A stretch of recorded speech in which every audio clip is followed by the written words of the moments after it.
about how to draw a resonance structure. Okay, so first and foremost, what I would recommend you do is avoid drawing it into the system. The first thing you should do is draw it by hand. So let's pick, come on, pen.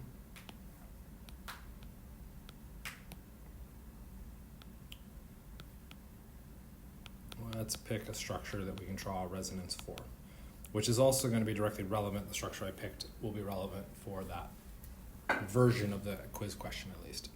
So if they want a resonance structure, so what do we have to do? Remove the electron. What's that? Remove the electron. It sounded like you're saying remove the electrons, and that's not true. We don't remove them, we just move them. We change their location. Okay, so there are technically two sources of electrons that we could do here. Okay, so what electrons do you want to move? Okay. So we could move the lone pair. There's really only one place to move the lone pair. That's going to be moving it to that bond space. Okay. If we did that, our resulting structure would look like this. Was that an okay structure? No. So what's the problem with it? The nitrogen has extra one bond. Nope. That's actually not a problem. The carbon has 5. The carbon has 5 bonds. So all of our atoms have their octet, except that carbon has exceeded the octet. So what we would have to do is add an arrow to our starting drawing and move the electrons away from the problem, which means we no longer have the double bond. We'd put a pair of electrons there. Okay. We've moved the electrons appropriately. Is this now ready to be drawn into the software? No, because it's not a finalized structure. And based off of the exam, this was a common mistake that I saw as well. To be a finalized structure, what do we need to add?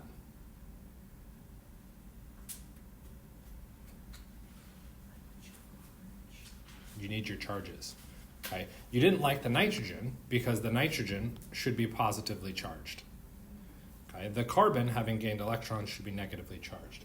We now have something that we could potentially draw into the software. Now that we've got it drawn by hand, we can now spend the time to draw it into the program. Kind of make sense? As I'm drawing it up on the board so that I don't forget it, because I'm going to have to delete it to be able to use the software. Does anybody have any problems with this resonance structure?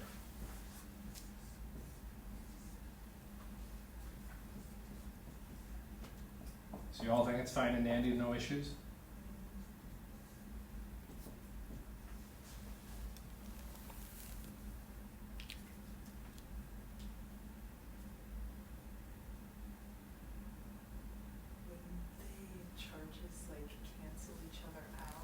So in the overall molecule, the charges would cancel out. So the overall molecule is still 0 charge, just like we started.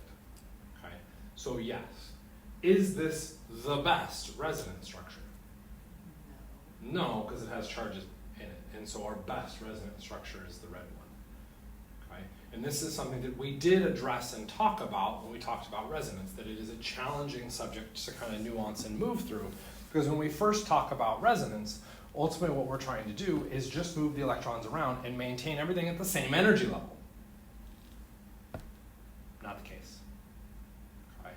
But also what I said in that same conversation about resonance, we don't just want the same energy level, right? Because we want to understand something about how that molecule reacts. And drawing this blue structure in resonance gives us some information about how this molecule reacts that the red structure did not provide us. So it is still a resonance structure. It's not just, the issue is that it's just not the best resonance structure. We will be drawing not best resonance structures frequently. Okay? The phrasing of the question that you saw in the quiz is a little problematic because it says provide the best resonance structure. Well, the red structure is the best resonance structure because it's the one that's neutral. Okay? What the quiz is actually asking for is the next best resonance structure. So they want to know how the electrons can move around within the individual molecule. when we talk about resonance initially, it's very challenging to deal with because we don't want you doing kind of weird, absurd things. And I'm not even going to show weird, absurd things because I don't want you doing them, so I don't want you to even think about what it could mean like to do it. Okay? So if we go through and look at this, we now need to attempt to draw this blue structure. Okay? But to draw that in the software, I have to delete the blue structure so I can't see it anymore. And what we are working with is in this upper left-hand corner. Oh, zooming in going to work? It looks like zooming in is going to work. A couple of things I'll point out. At the very bottom, it says Smiles code. That's the thing that you would need to copy for your drawing. Okay. We've got lots of tools up here. We can select carbon atoms, nitrogen, oxygen, so we can select all sorts of different atoms. We can select different bond types, single, double, triple. We can do chains. We can do wedge or dash, presumably. Maybe with a different pause. Well, let's just click it and see what happens. Really?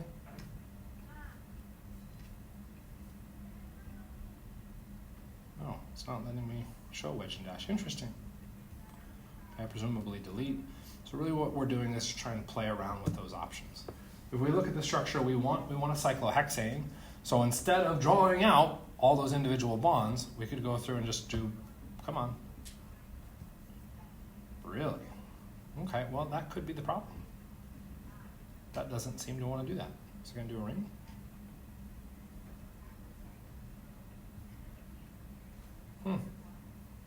I had to click new, and all of a sudden it worked. I don't know what the deal was with that. We'll see if other things happen along those lines. There are hiccups within any drawing software. I'm sorry. We'll just have to figure those out kind of as we go.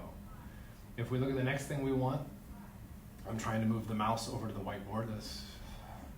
Okay, we need a bond out to our nitrogen. So from that carbon, I want a bond. I want that to be a double bond. And I want that atom to be a nitrogen. So if I go and select N and then put it there, boom, there's my N. It defaulted to one hydrogen on it. Okay, I'm going to want two hydrogens. So what I'm going to do is manually draw those. Okay, and look, it even gave me the positive charge automatically. Those are carbons right now because those are points. I don't want carbons there. I want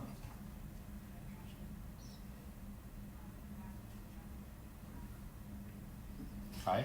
Did anybody see the hydrogen option? No? So how do you insert a hydrogen? What? You hover over the place where you want it, and then you tap H. That drops in a hydrogen. Okay. Yeah, I was hoping they had some information to help with that. It's a little annoying. All right, the next part, we needed a lone pair of electrons on this carbon. Okay. I'm going to assume the lone pair isn't going to work for us, so we're going to try this. Oh, look at that. What did that give me? A CH minus. Why is it minus? Because it has a lone pair. This is now my resonance structure.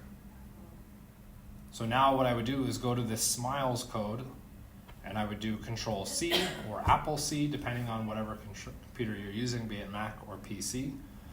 Okay. For copy, I would go back to the quiz, and then I just paste the code in, and that's my answer. How long's the time limit on that one? With the questions that I was seeing where you had to draw things, I think I tried to double the time. So this one, instead of being 2 minutes, would be 4 minutes. And yeah, that could easily be a problem. I just don't know. I've never done it. So you have to let me know. So if you're going through and doing it, be like, dude, I didn't even get close to drawing that. Okay? What I'm going to counter back with is a couple things. First off, I'm going to say, did you actually know what you were doing? Were you confident in that? And when you say no, I'm going to be like, well, was it the time limit or was it that you didn't know what you were doing? Okay. And that's going to be kind of the interplay that I'm going to have to kind of finagle and play around with. If you come back and like, no, I absolutely knew what I want to do. Look at this picture I drew. That's definitely showing it in my face that I'm an idiot. That's fine. I should have given you more time. On top of which, if you drew the picture, you have the answer. So you could email me the picture and be like, I didn't know how to use that software. That was some BS. Give me something else. Okay. I can work with that. Is there like a possibility that you can put in like the link to this so we could like practice outside of the quiz or going into That's a good question. We can. We looked at the relationships between all of these structures. Okay, so that is something that you've now practiced a little bit. So what we'll do is start to move on. The very next slide, we actually saw a quiz question, or I think practice quiz question about this. When we have multiple stereocenters, how many different possible stereoisomers could we get? Okay, and there was a formula. That formula is 2 to the n, and I said don't stress about it when we talked about it as a brief example on how to set up homework questions. I'm actually going to say don't stress about it at all. It's memorization of a formula for what purpose? Okay, I don't see a use to that. So don't stress at all about that.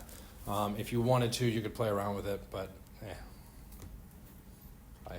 Where it could become kind of potentially more interesting or important is that if we look at particular drugs, I forget what chloramphenicol is. Anybody know anything about chloramphenicol? It is a drug, that's about all I know, used for something, not illicit purposes. But one of the things that I would ask you to be able to do is to look at that molecule and identify if there are chiral atoms. Okay, cool. If we look at the timeline to figure that out, that should be a very fast response. Okay, we got at least one head shake yes, probably because you acknowledged that you found one at least. Yeah, okay. And I don't care that you're necessarily right yet, but that's kind of the speed at which we want to be going. About 10 seconds, I know where there's a chiral atom. Okay. Ideally, with practice, you should be able to look at the structure in less than 5 seconds. You're like, it has that many chiral atoms. Okay. Where are the chiral atoms in this? There and there. Okay. So it has 2. So for this particular drug, if we were to follow this formula, again, don't stress about memorizing the formula. It's 2 to the second, which means 4. So for this particular molecule, or this structure, there are 4 possible forms of this drug. In all likelihood, one of those forms does whatever it's supposed to do. I think it's something for cold. Maybe it's a sore throat thing. Okay. What do the other 3 forms do? Well, if you're a synthetic organic chemist or a pharmacist, we need to know what those other 3 forms do.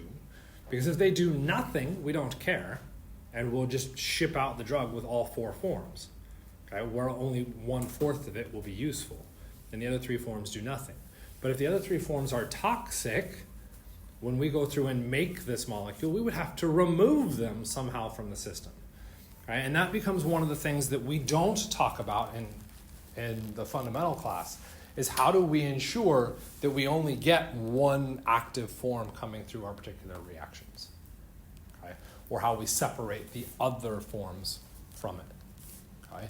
If you want to push out even crazier, now we got the internet right here, we might as well take advantage of it. We could pull up a fancy drug called Taxol. Has anybody heard of Taxol? Okay. It's a relatively famous anti-cancer drug. Show me this picture. Just show me the picture. Make it big. There we go. Taxol, relatively famous anti-cancer drug. I don't know that Nobel Prizes were awarded for it necessarily. I'd have to look that one up. But there were a couple big groups that spent a lot of time trying to make this drug. And if you go through, they've actually labeled the stereocenters in here, okay, with our wedges and dashes. So we've got 1, 2, 3, 4, 5, 6, 7, 8, 9, 10, 11. So for this particular molecule that cures cancer, there are 2 to the 11th power of possible structures. So in going through and making this molecule, you have to ensure that the other, did you have the calculator doing it?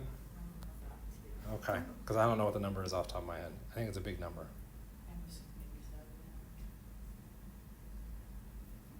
But you were curious enough, so. Right? There's a whole bunch of other things that when they were going through and making this, they had to eliminate all of those other structures. That's wicked. Right? So an organic chemist's kind of job is to come up with ways to make a substance. No luck? It's 2048. 2048. Okay? There are 2048 structures that look like this or similar to this. Of those, one of them does what we want it to. So when you design a synthesis to make this molecule, you're designing a synthesis to not make 2047 other similar molecules. That's flippin' ridiculous. Okay? Why do we want this? Yes, it's an anti-cancer drug that comes from the Pacific yew tree, found in Pacific yew trees. Right? And if you level a forest, you get enough for one dose. Yeah. So not a particularly feasible source to just get it from the trees. So we need to come up with some way to make it. Okay? That's why they set out to come up with these syntheses.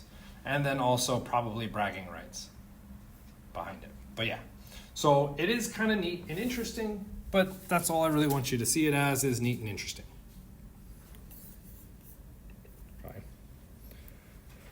After that, we've got some examples here. Identify if the molecule can be chiral by marking all stereocenters and determine the possible stereoisomers. Ignore the possible stereoisomers.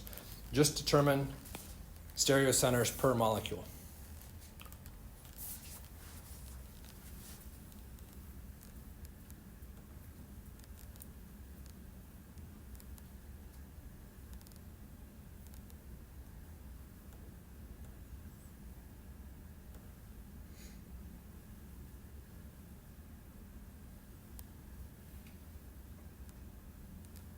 About 20 seconds of time. Do you see any stereocenters in the first molecule? Just once. Yep, just one. Hopefully right there. How about the second molecule? Okay, so here's an interesting conflict. We have one person saying 1 and one person saying 0. Why do you say 1? Because of the... You see the wedge. So the wedge means you have a stereocenter. We talked about this. No, it does not. Okay, it could mean that. It could also mean we're just trying to show structurally where that chlorine is located. Why are you saying it is not? Because it's a symmetry. You can't tell a difference between those two carbons. What I've got dotted is purple. So we could go one atom further away. You can't tell a difference between those two atoms. And then they intersect each other at the exact same spot. Which means the carbon ring, you can't differentiate the carbons away from each other, which means you only have 3 distinguishable groups, not 4. To have a chiral center, you needed 4. So unfortunately, Lindsay, Annie is right. Okay. And how about the last one?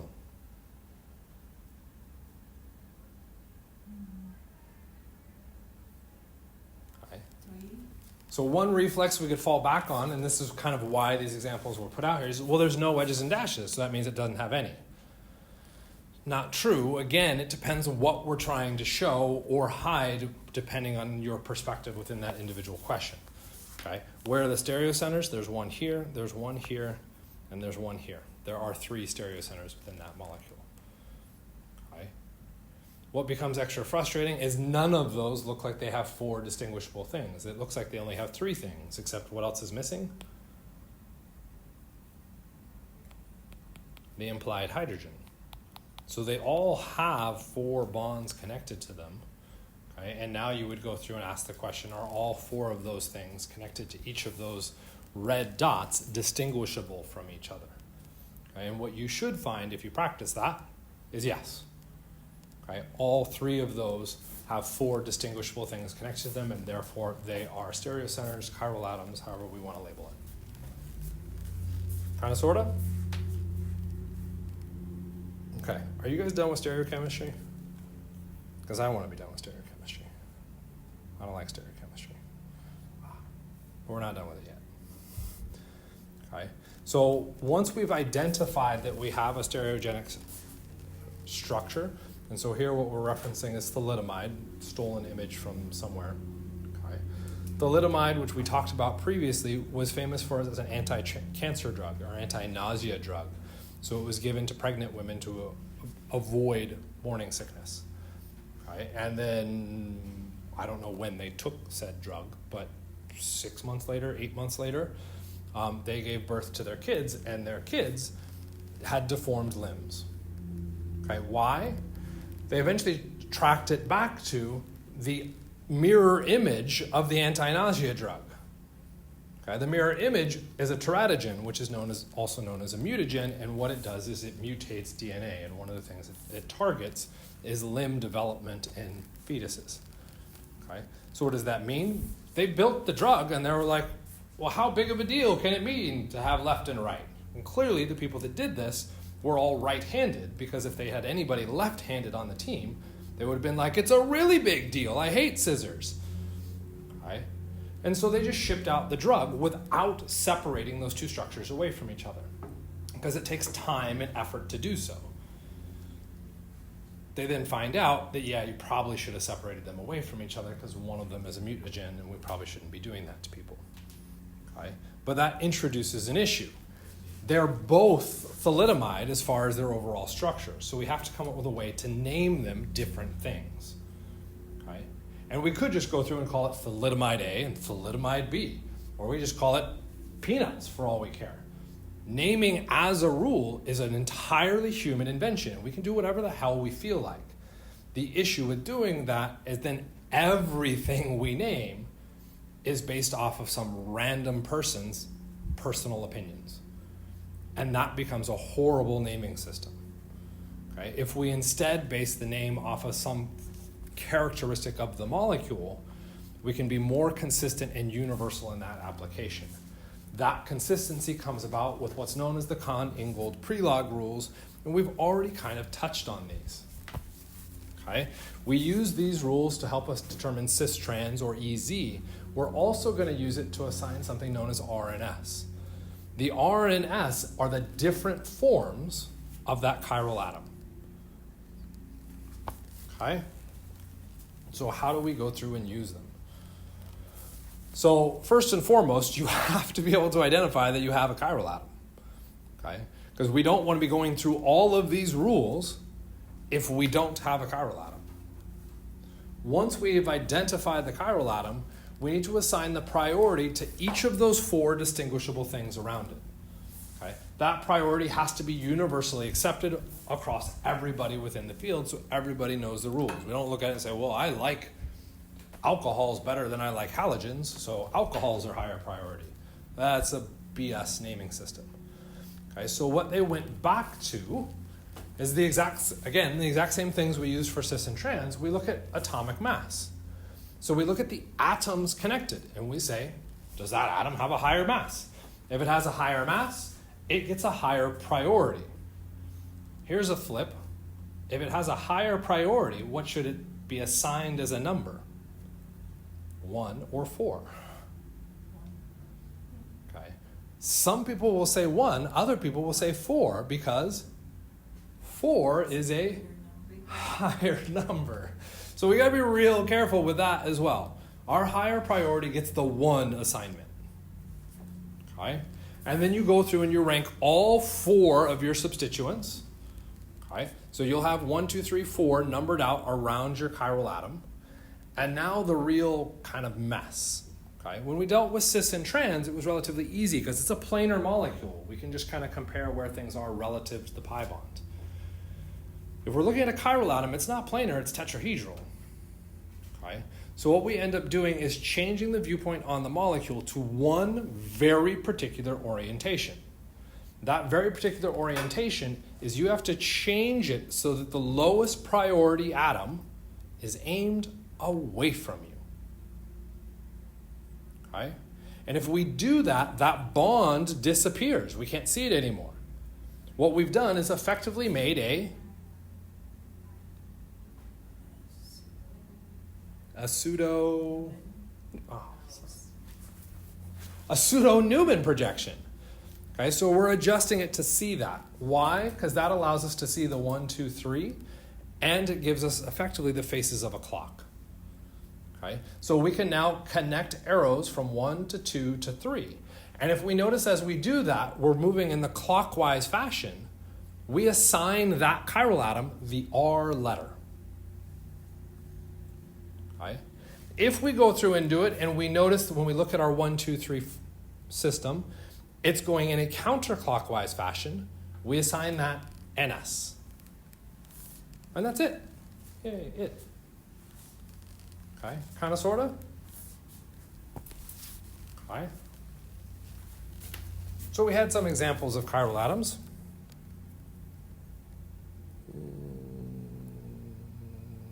Yeah, let's.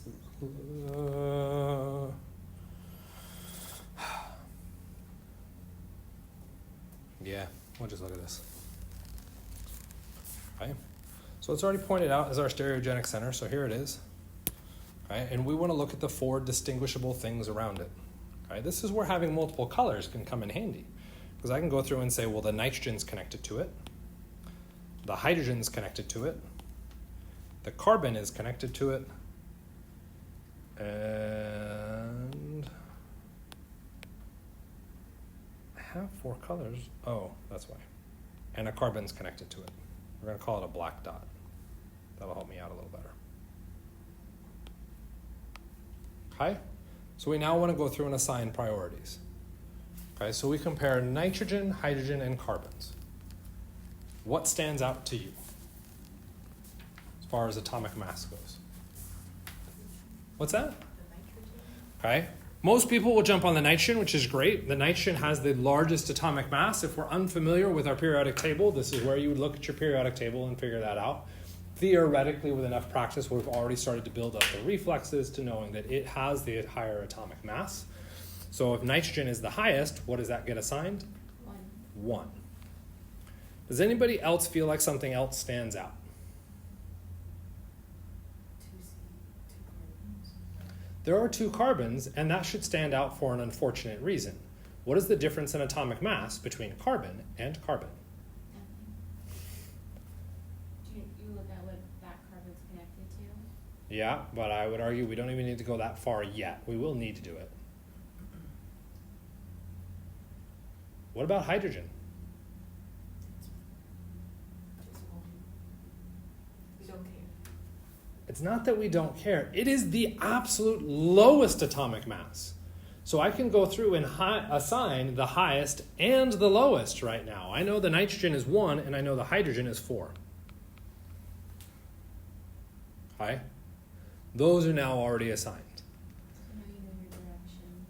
We don't know the direction yet. We do know the orientation of how we need to look at the molecule, but that's a different question and probably not what you're addressing. To get the kind of direction we're moving our arrow, we still have to assign 2 and 3. Minimally, we need to assign 2, because our arrow needs to move from 1 to 2 to 3. But why don't you just do that and take the 1, 2, 3, 4? Okay? So if we follow your action, you said 2 was orange. What if 2 was blue? That doesn't go in order though. That's 1 to 2 to 3. That absolutely does go in order. But you're skipping 4. Am I skipping 4? Remember the orientation of our molecule. Okay. What you're seeing right now is that hydrogen is aimed like that. When we go through to assign RNS, it's not oriented like that, it's oriented like that. If that's 1, is this 2 or is that 2? I'm not passing through 4. 4 isn't in the line of sight when I'm assigning RNS. It's behind the structure. Right? So we have to be very careful that our drawing doesn't mislead us. Say, oh, well, I can't go this way. 4 disappears, and that becomes the challenge. When we look at our overall structures, we're looking at it from the side so we can see all atoms. When we assign RNS, we aren't doing that. We're looking at it end on so that we can't see position 4. So a subtle change has to happen to how we view that molecule. That subtle change is going to come in handy. Okay? But before we get there, we have to be able to assign priority between our blue and our orange carbon. If we can't see a difference, what do? Look at the next connection. We move to the next highest priority connection from that atom. Okay? So if we look at the blue carbon, the next highest priority would be Carbon. a carbon. If for whatever reason the orange one also went out to carbon, we would look at the next highest priority in that list. So you'll sometimes see people list out something like this. So for our blue carbon, it's connected to a carbon, hydrogen, hydrogen. What about the orange carbon? What's it connected to? Oxygen. Kind of erase that. Nitrogen. I got rid of my color. Why did I get rid of my color? That was annoying. Okay. That carbon goes out to oxygen, and I want to list oxygen first because More electronegative. our ranking isn't based off electronegativity. It's based off of atomic size. Atomic weight. Oxygen is heavier than our nitrogen, so it should come first, and then our nitrogen should come second. We are going to encounter a potential weird oddity here that is listed in the rules. Okay? When you encounter double bonds, okay, when we assign chirality, it's about things that have 4 things, or 4 connections, which means when we go through to assign differences like this, we have to evaluate that carbon as if it has 4 connections. Because it does have 4 connections. What are the 4 connections to? The carbon that we started with, so irrelevant. Nitrogen. Oxygen. That's only 2. Well, 3. What's the 4th? Hydrogen. Oxygen. Oxygen again. So if we're going to look at that priority, for that carbon, it's bonded to oxygen and nitrogen. Which is weird, but that's what happens when we encounter double bonds. Okay, so if you're going to do RNS practice out there, you will probably encounter questions that do that. I'm not going to ask questions at that level of the nuance within an exam because I think that's an extra rule that's challenging to deal with. Okay, so if we now go through and look at our blue versus our orange carbon, okay, we can't tell a difference because they're both carbon, and now we go out. First thing is carbon versus, Oxygen. is there a difference? What's that difference? One higher. Oxygen is higher in priority. And if oxygen is higher in priority, what does that make the orange carbon relative to the blue? 2. The orange gets assigned to the 2. The blue gets assigned to the 3.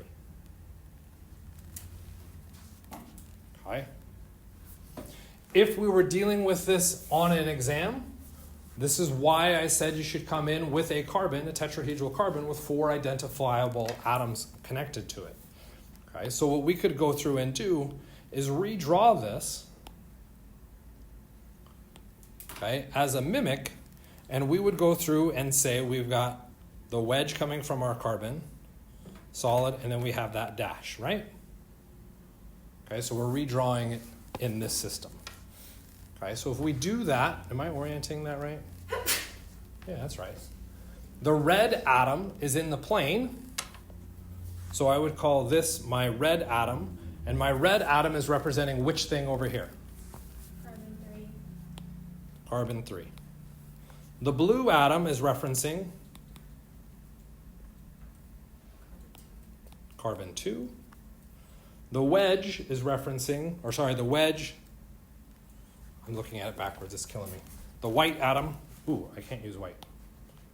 The white atom is referencing nitrogen. Okay, and the dash, Hydrogen. or empty atom, is referencing our hydrogen. We don't care that it's hydrogen, we care that it's 4. Oh, 4. Okay? And now, unfortunately, for those at home, we can't see this, but that's now our labeling system. We've mapped it onto this. So now what do? We change our viewpoint so that this empty atom, our hydrogen, disappears. And we now want to go through. Which one did we say was 1? White. White was 1. What was 2? Blue. Blue. So we're going 1, 2, 3. 1, 2, 3. What direction am I turning? Okay, and good. Clockwise. Okay, and we'll come back to that. You just laughed at me, but this is important. Okay, so we would assign that particular form R. Okay, if we go through and look at our drawing, where was the lowest priority aimed already? Back. Yeah, away. And if it was already aimed away, I could do 1 to 2 to 3. Which direction am I moving? Right. Clockwise, right's okay, but clockwise is the official word, and we would call it R. We get the exact same assignment. So when your lowest priority, which is typically hydrogen, is aimed away from you in your drawing, you don't have to deal with a goofy model kit to see the system. But when your lower priority is aimed at you, it's no longer aimed away, do you need to use the model? Perhaps. Perhaps. Good dodge. Which way is my hand turning? Counterclockwise. This is always hard for me.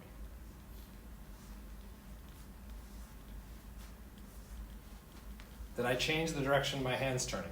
No. No. Which way is my hand turning? Clockwise. Oh. So you mean your perspective on the molecule changes your interpretation? Yeah. That's why it's so flippin' critical. You have to look at it in the proper orientation. But we did just notice something kind of cool with that. If it's aimed away from us, we assign as is. If it's aimed at us, the complete opposite of the way we would expect, our assignment just flips. If this hydrogen was aimed at you, we look at it, we'd say, well, 1, 2, 3, that's clockwise, but we're looking at it backwards. So what do you do to the assignment? Just flip it. You would then say it's moving counterclockwise and its configuration is S. Right? That's just recognizing the relative spacing between that. And if at any point you're like, whoa, I don't like that, don't do that, use the model kit. Once you use the model kit enough, you get used to those assignment tricks that you can start to pick those things up. Okay? But what if your lowest priority is one of the solid lines?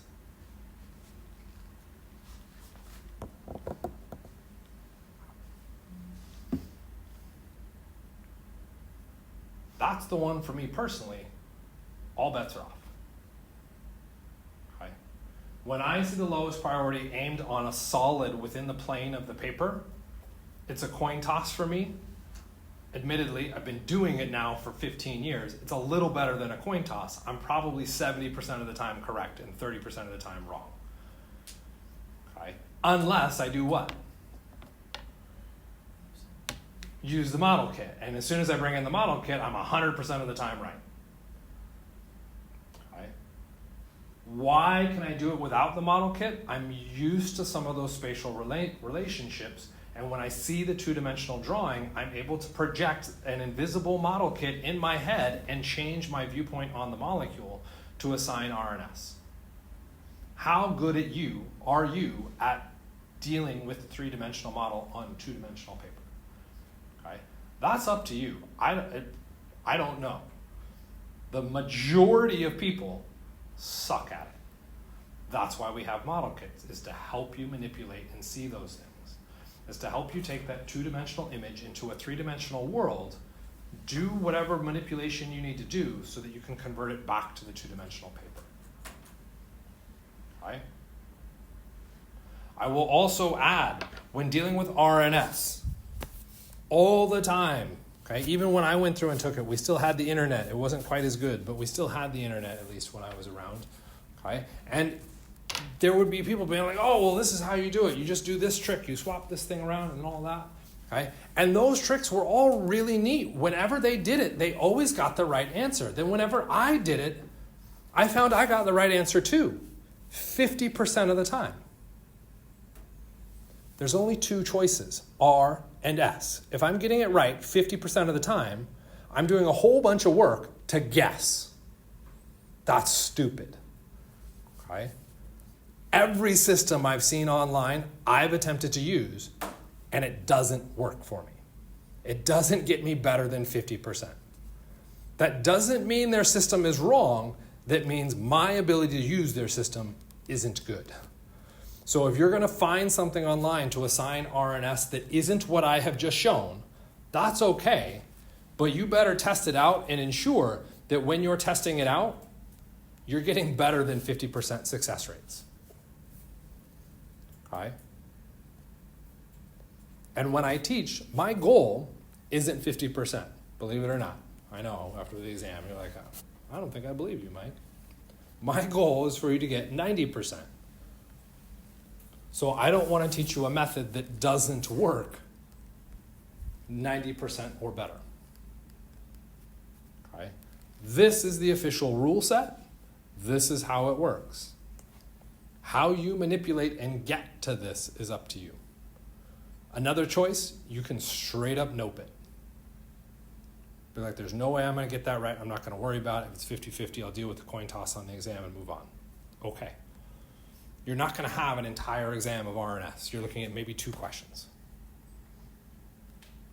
Kind of make sense? Go ahead. Can you go back to your drawing with all the colors and everything? Nope. Really? Oh, I lied. There it goes. There it is. Okay. So I have a question in terms of like understanding the benefit of using the model kit, understanding your space, whatever. Why you have it written out, right? Like 1, 2, 3, 4. How do you not know that it's going in that direction if you just follow the numbers? Where's the lowest priority aimed?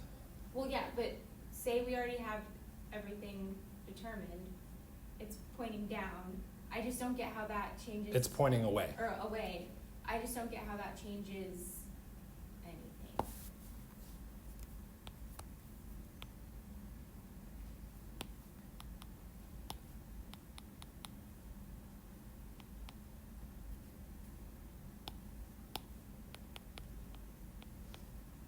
Is this RS?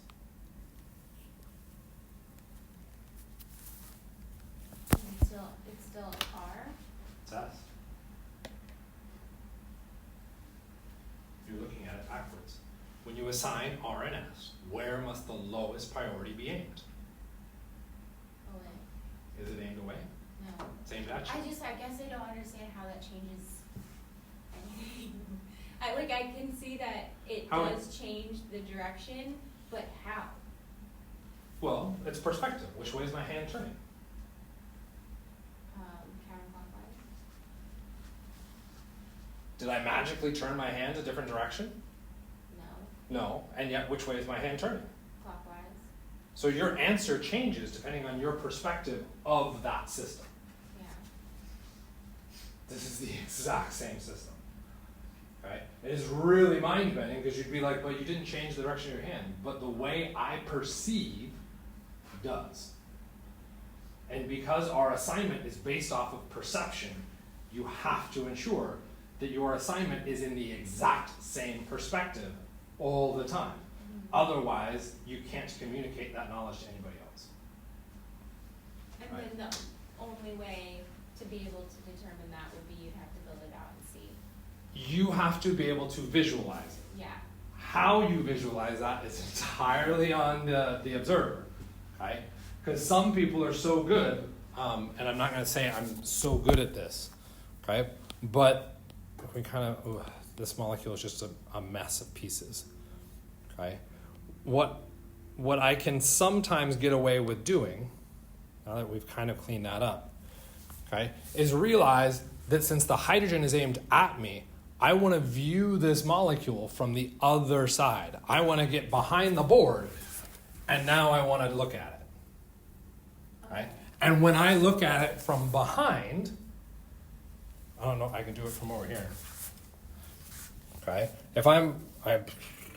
So 1, Yeah. 2, 3, Yeah. right? Which way is my hand turning? Clockwise. Oh, son of a... Which way is my hand turning? Counterclockwise. So in my head, I can visualize what I just walked through Yeah. and change my viewpoint on it to realize that I need to be assigning that counterclockwise, not clockwise. Even though the drawing looks clockwise. Yeah. Okay. Okay? Some people are really good at that spatial awareness. Most people are not. Okay? And that's why I would push to the model kit. because it removes the ambiguity. Okay? And you don't have to build the whole flippin' thing. No, You just need those four atoms. You do have to map them so you know exactly what they are. Okay? But once they're mapped, it's trivial. You just change your viewpoint on it. Ta-da, there it is. And you just always want one coming at you. Nope. Or your lowest going You always want 4 going away. 4 going away. That's the only thing you want. Okay. Okay? 1 coming at you in the plane doesn't matter. Okay? But 4 must always be aimed away from you when you make the assignment. We good? Okay. And yeah, I will say it is absolutely, I think, very, very, very challenging. Okay? Because you're dealing with that spatial awareness. Again, model kit, model kit, model kit. Okay? We'll do 1 as an example. Yeah, let's pick out this guy, lower right. Any ideas why I'm picking the lower right and not any of the other 3?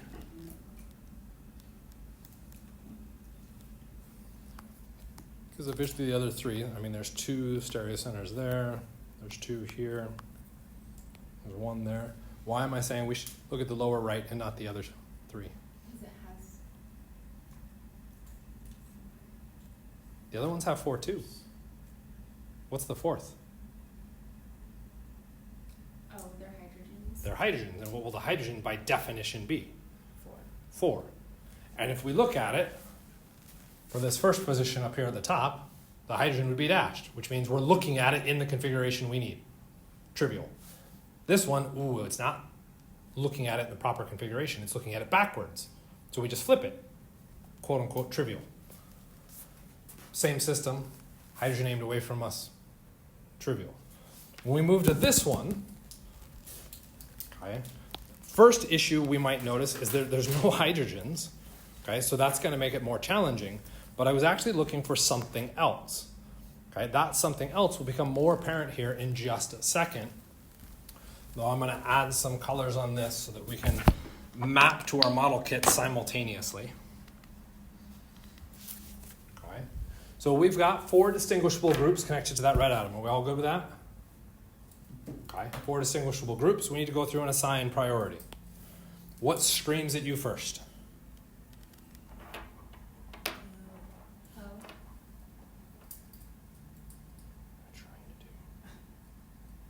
Oh, got me. Man, I'm going to balance it. Yeah, the O. Okay, the O is coming at you. Right? Everybody good with that? Okay, so I don't know why I said O coming at you. O versus our carbons. I may have to do some model breaking here in a second. O coming at us. We said red, highest priority 1.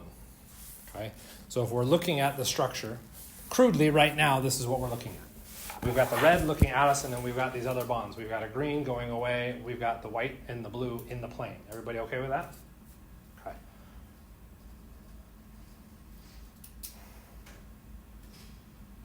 Yeah, we can do this. I'm going to do this. I'm going to call this white. I'm going to call this blue. I'm going to call this green. We good? I may have swapped the white and the blue. Yeah. Stupid mirror image.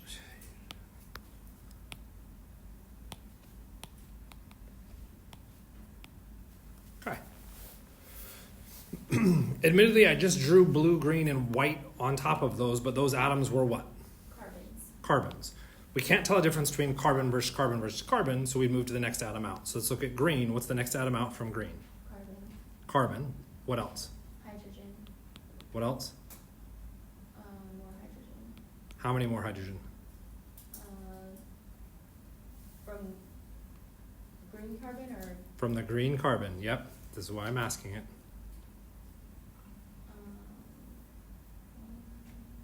That's it. It's only 2. It's not 3. This group we aren't talking about out here. The only thing in that box we're talking about is the carbon. The other 2 hydrogens are the ones connected to our green atom.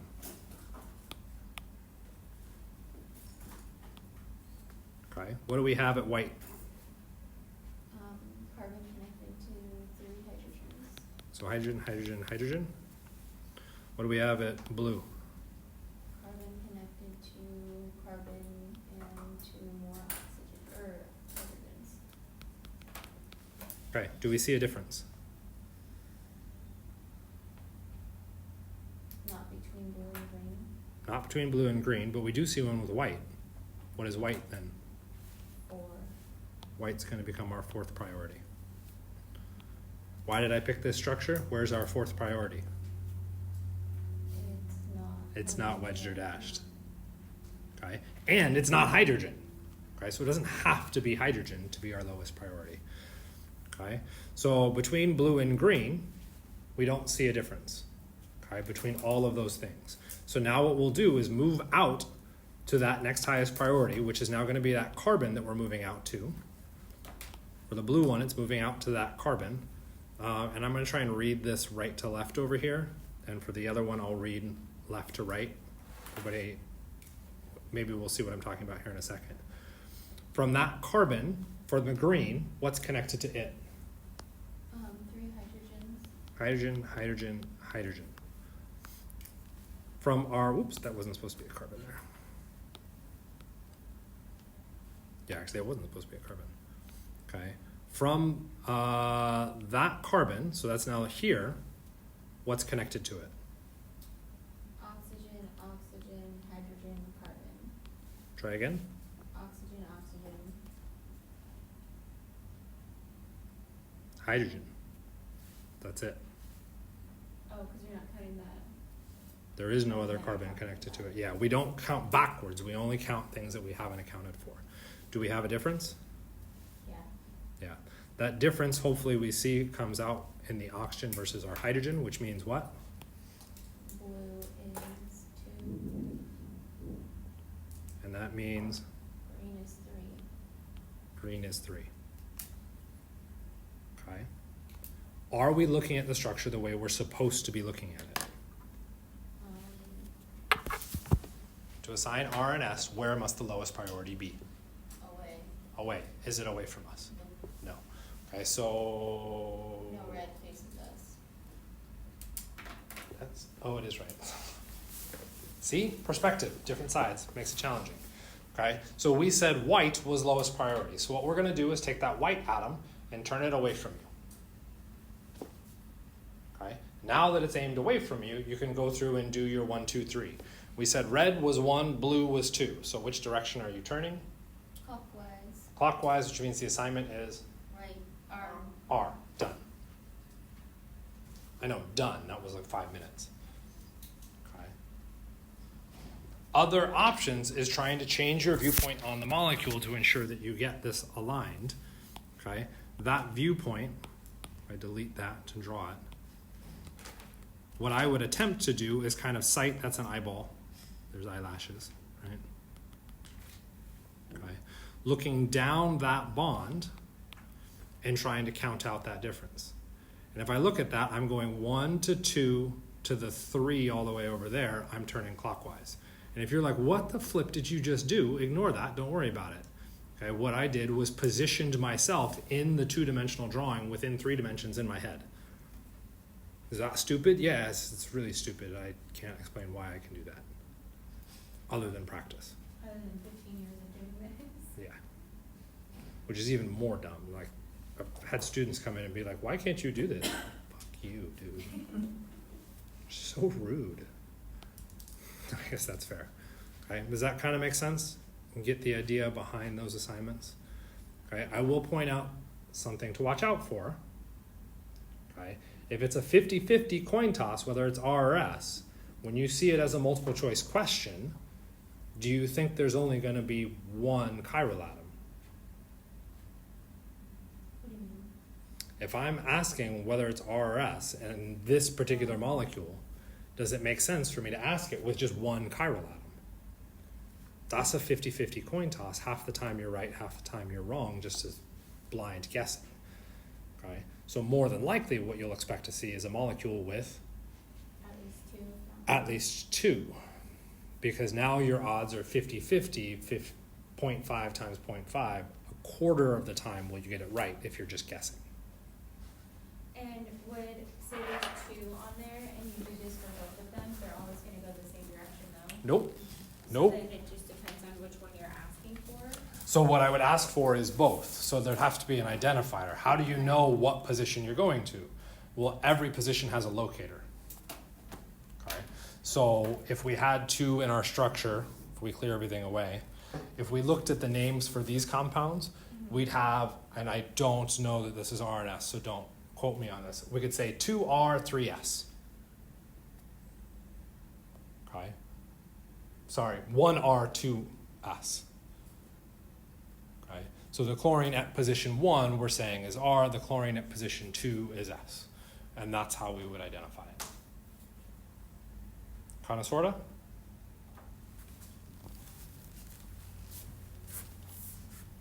Okay.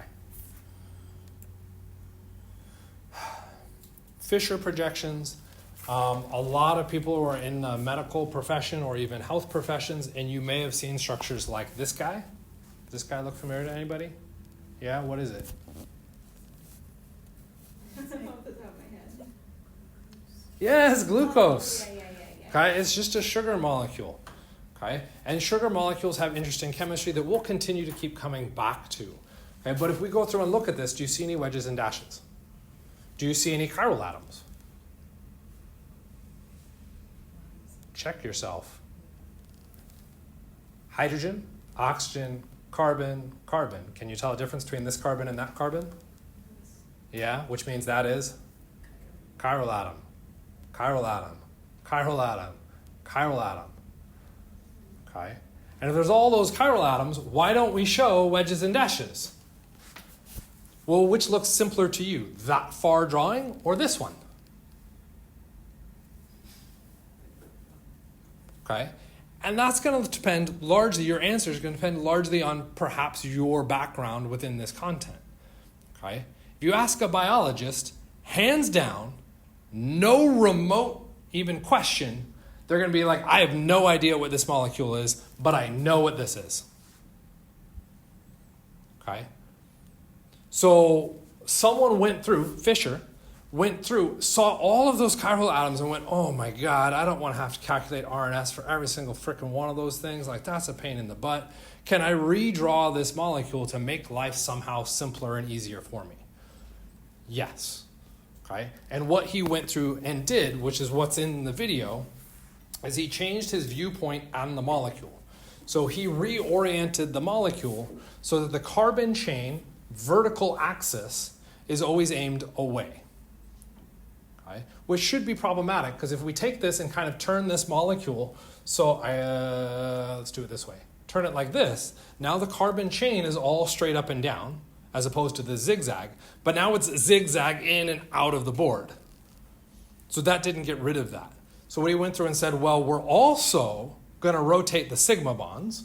So as we rotate the sigma bonds, we're going to ensure that I don't get a zigzag. I'm going to make sure that the carbon chain is always going to rotate away from me. And by doing that,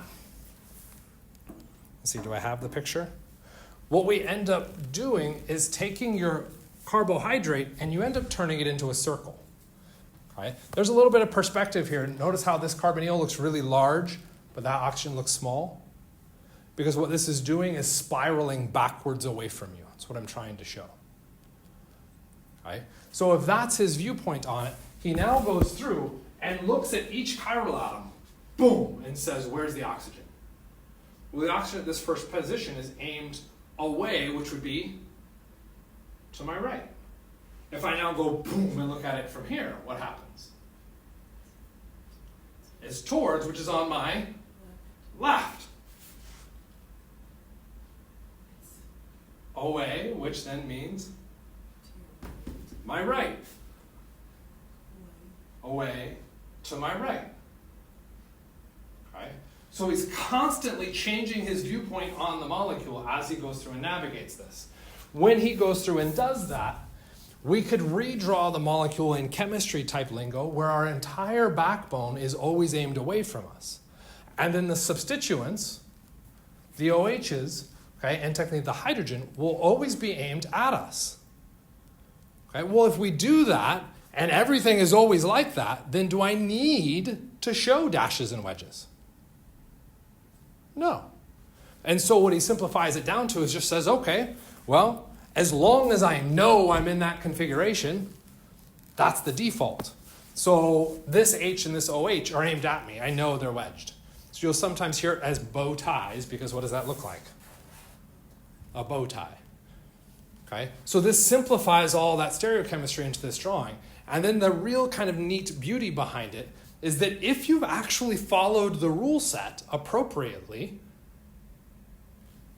this position is R.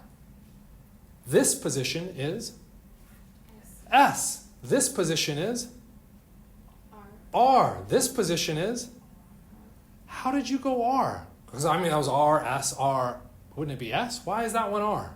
It's the same. Right idea. You look at the highest priority of those two groups, hydrogen versus oxygen. Which one's higher in priority? Oxygen. Where's the oxygen located? On the right-hand side of the molecule. When did it become S? When the highest priority was on the left-hand side of the molecule. And he's now created a viewpoint on the molecule where he doesn't have to assign R and S anymore, because he's changed and mutated the system so much that it's now defaults into this lovely case. Okay? The other kind of beauty behind this is that when we talk about glucose, do you always see it as this nice straight chain? No? How else do you see it?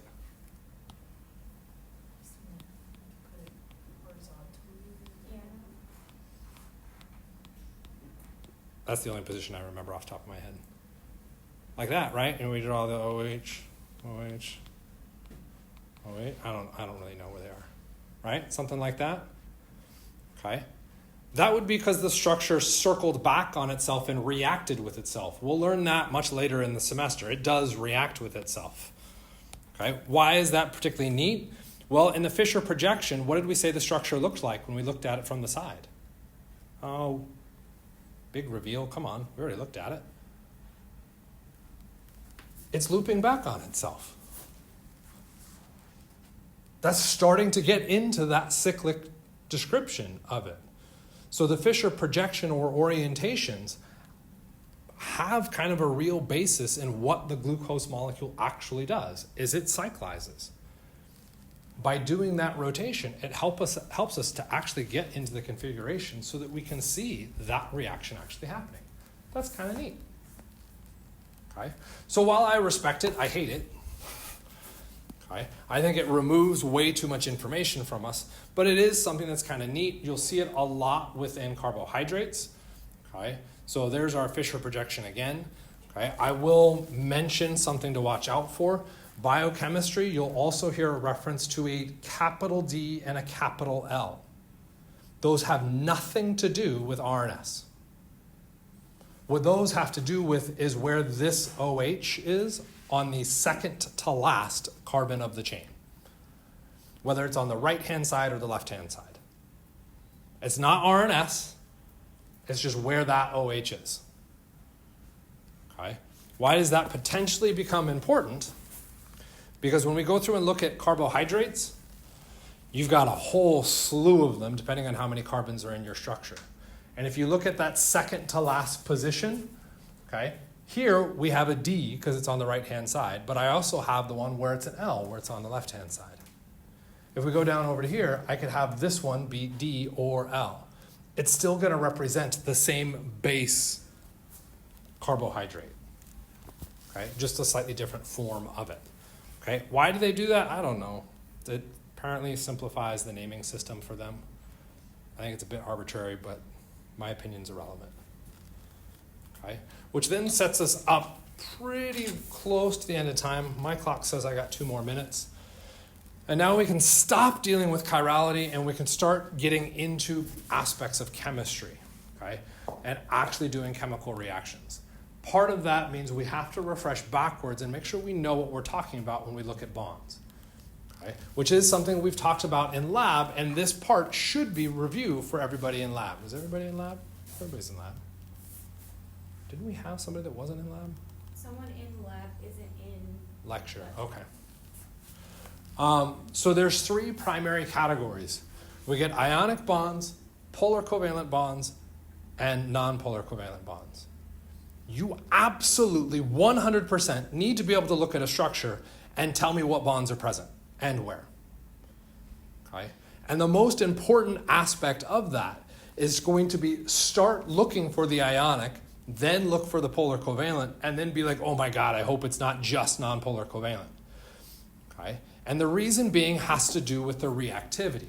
If we're ionic, we have ions. We have actual charged particles. Charged particles are reactive. Okay?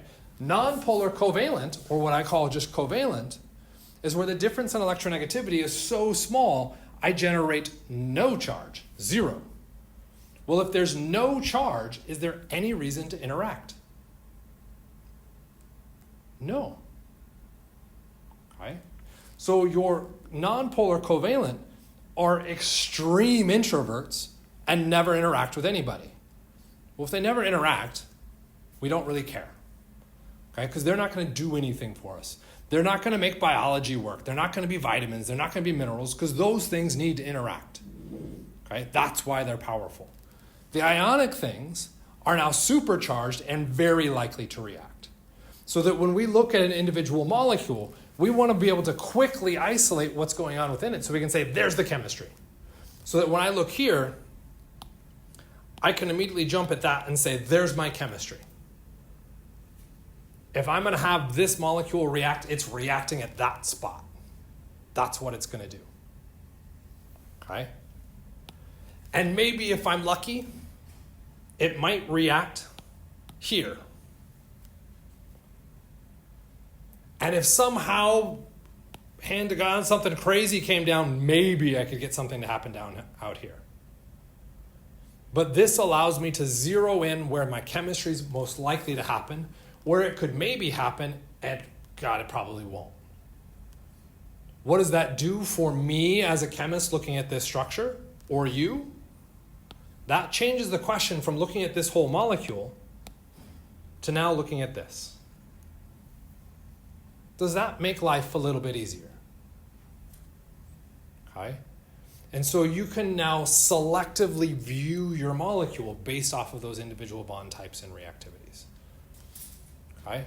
Where we start is with those bond types. Those bond types scale out to smaller interactions, which will be our physical properties, which we'll pick up with on Monday. And then we'll start actually looking at chemical reactions and how the bonds can change from one molecule to another. Okay?